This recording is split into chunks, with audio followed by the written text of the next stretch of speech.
issues for voters in the midterms, but the humanitarian crisis at the southern border, well, that also continues. Customs and Border Protection reports a record of nearly 2.4 million illegal immigrants have been caught at the southern border in the fiscal year that ended last month. And of course, they say drug cartels take advantage of what's happening there. Nate Ford, live in Eagle Pass, Texas, with the very latest on what's going on today. Hey, Nate. Hey, Eric. Yeah, we had another group of over 200 migrants cross the border illegally into Normandy, Texas. You mentioned fiscal year 2022, 2.4 million migrant encounters here with Border Patrol. Also in the same fiscal year, almost 600,000 known gotaways, and many of those by way of human smuggling. So that's what we were trying to spotlight this morning in a ride-along with Kinney County deputies. Take a look at this first video. At 6:38 this morning, a traffic stop turned into a whole lot more with this Jeep in Brackettville. Deputies found 6 illegal migrants packed inside. One of them bailed out and was able to get away, but the driver, a U.S. citizen, was arrested. He'll be charged with 6 counts of human smuggling. 35 minutes after that, in the same town, same sheriff's office, take a look at this next video, deputies found another human smuggling attempt, this time with 6 illegal migrants packed inside this pickup truck. The driver was wanted on a parole violation. He's 24 years old. He will also be charged with 6 counts of human smuggling. Now, I mentioned also a lot of migrants crossing in large groups, willingly turning themselves into Border Patrol. Take a look at this new video right now, Eric. 200 people crossed into Normandy today, many of them Cubans, a lot of Colombians as well. We have seen large groups every single day. In fact, today is the first day of the week that we've only seen one large group here in Normandy. We've also seen many here at Eagle Pass. New pictures here as well. 2 fentanyl busts within 35 minutes of each other at the Nogales port of entry. Between them, take a look at this, 600,000 fentanyl pills hidden in the rear and quarter panels of 2 cars. Border Patrol has seized 108 pounds of fentanyl just in the past week here at the southern border. And back out here live, Eric, dangerous people also trying to enter our country illegally. Also just in the past week, Border Patrol agents have encountered 7 sex offenders, 3 felons with guns, and a convicted murderer. We'll send it back to you. Wow, that's just astounding as it continues. Nate, on the border, thank you. Arthel? Yeah, Eric and Nate. Meanwhile, Customs and Border Protection reports catching a record number of migrants who were on the terror watch list. 98 of them in fiscal year 2020. That's way up from just 15 the previous year and 3 the year before that. Joining me now is former Department of Homeland Security advisor and Secret Service Special Agent Charles Moreno. Earlier, Congressman Tony Valdez was on with Nate Foy, saying the drug cartels are flying people to their destination, basically bypassing the border. So not politically, but logistically, how can the drug cartels get away with this? Well, they shouldn't be able to get away with it legally, and they have a lot of money, more money than they've ever had, Arthel, in the history of the cartels based on the human trafficking and drug trade. So they have a lot more resources than they have in the past, and they're operating with impunity based on the fact that this administration disdains any type of enforcement. And what we're seeing here is the policies of this administration undercut every national security program, policy, and agency that's been put in place since the attacks of 9/11. So you have U.S. agencies that are tasked with cracking down on the cartels that are being undercut by the presidential administration of this country. And if you could expound on that.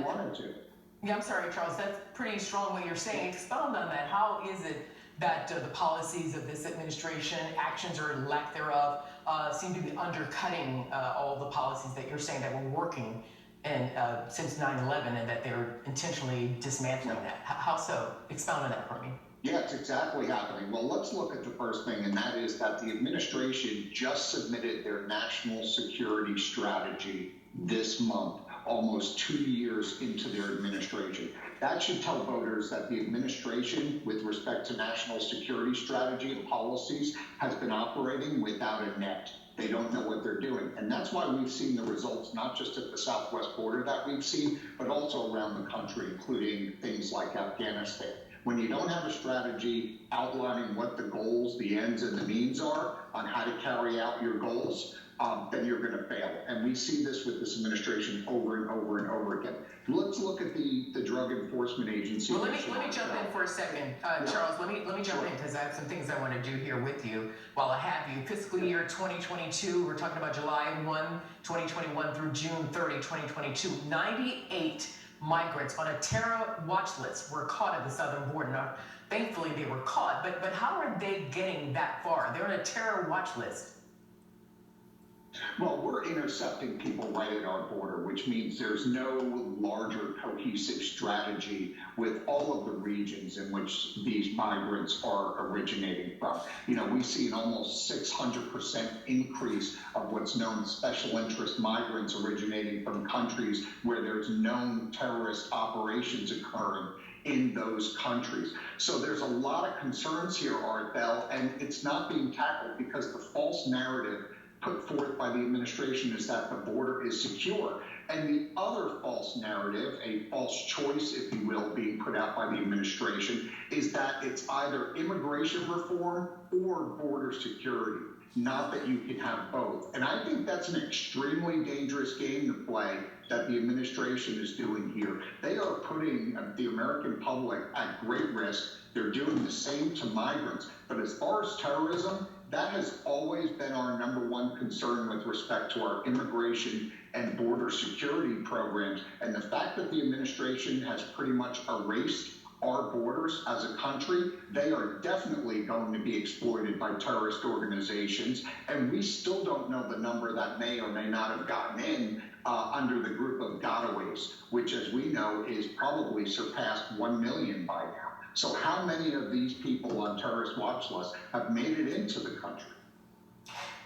Charles, when you look at the deal breaker issue, deciding midterm votes, according to a Fox News poll, it's abortion, with 29% of Democrats versus 15% of Republicans saying abortion is a deal breaker. At the bottom of the list, 12% of Republicans polled said border security is a deal breaker. None of the Democrats polled cited border security as a deal breaker. So I ask you in closing, why should Americans of all political stripes care about border security?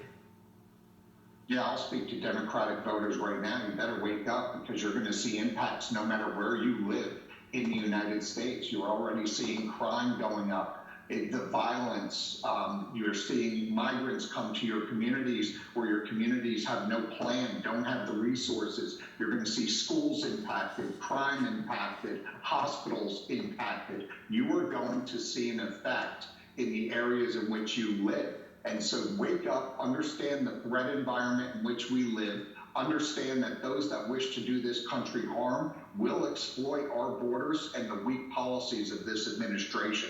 So I urge everybody to reconsider what is being prioritized as we go to the polls 10 days from now. Charles Moreno, thank you very much for joining us.